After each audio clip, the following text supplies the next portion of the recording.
Hello and welcome to our lesson on quadratic inequalities. Today, we will dive into some exciting concepts that will elevate your understanding of algebra and enhance your problem-solving abilities. In this lesson, we'll apply our knowledge of quadratics from the last few lessons to understand and solve quadratic inequalities. Here's the roadmap for today's lesson. We'll start by revisiting what we know about quadratic equations and their graphs. We will then transition into the realm of inequalities, exploring how these concepts can be applied to quadratics. After that, we will run through some cases of applying this new knowledge to solve quadratic inequalities.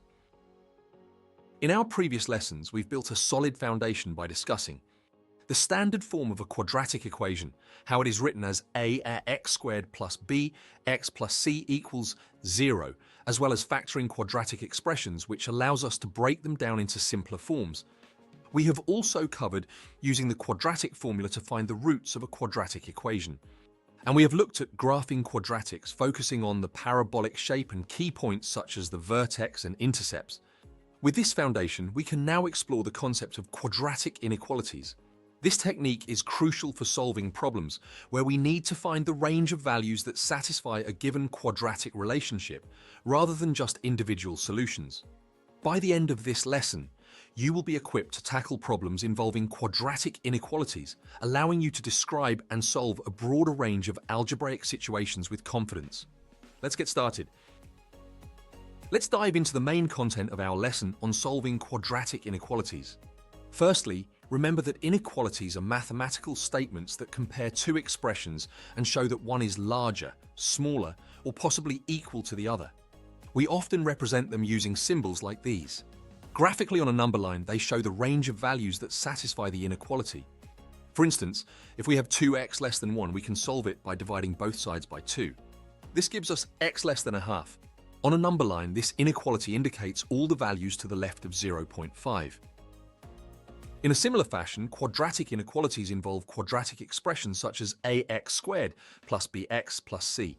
The difference is that instead of straight lines, we deal with parabolas.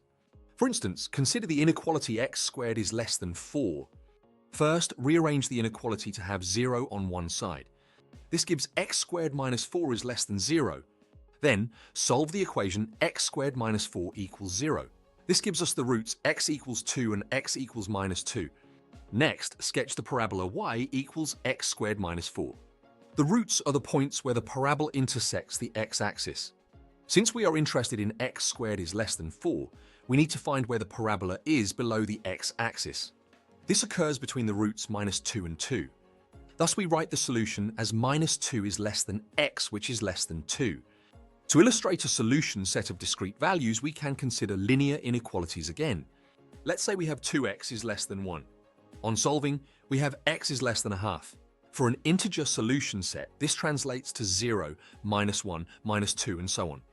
Applying this to quadratics for x squared is less than 4, the integer solutions in the range minus 2 is less than x, which is less than 2, are minus 1, 0, 1. For x squared is greater than 4, the solutions are x is less than minus 2, or x is greater than 2. Therefore, these are the integer sets. Now, let's discuss continuous ranges and the appropriate notation for describing them. Open intervals, using less than and greater than symbols, are represented by round brackets.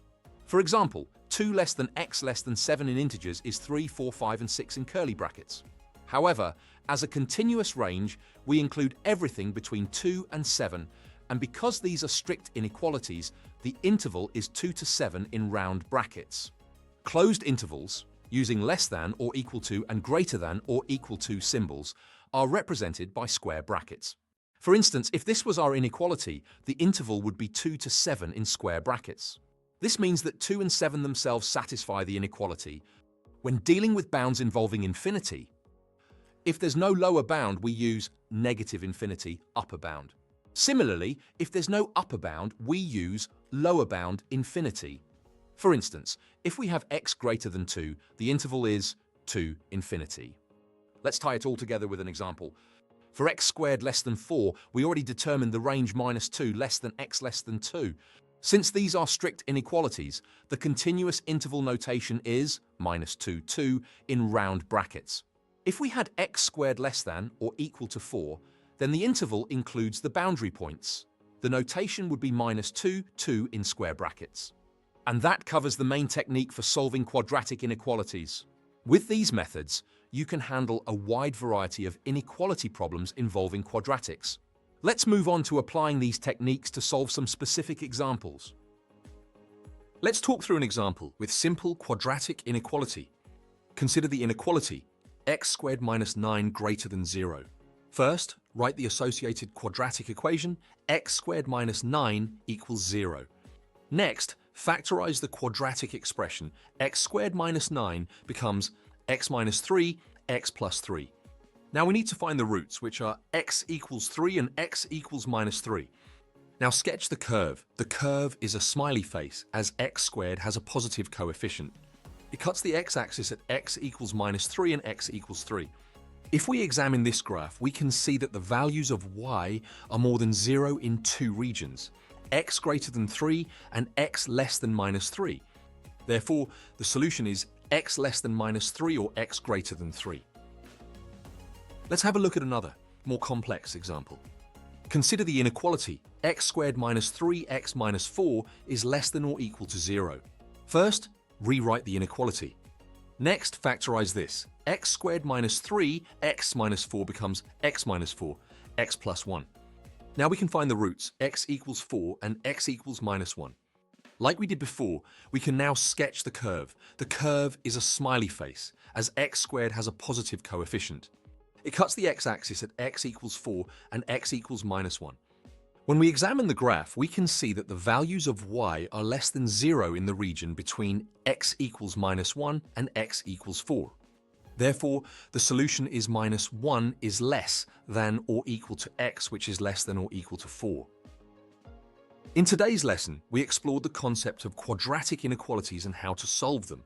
We began by revisiting quadratic equations and their graphical representations, emphasizing the importance of understanding the parabolic shape and key points such as the roots.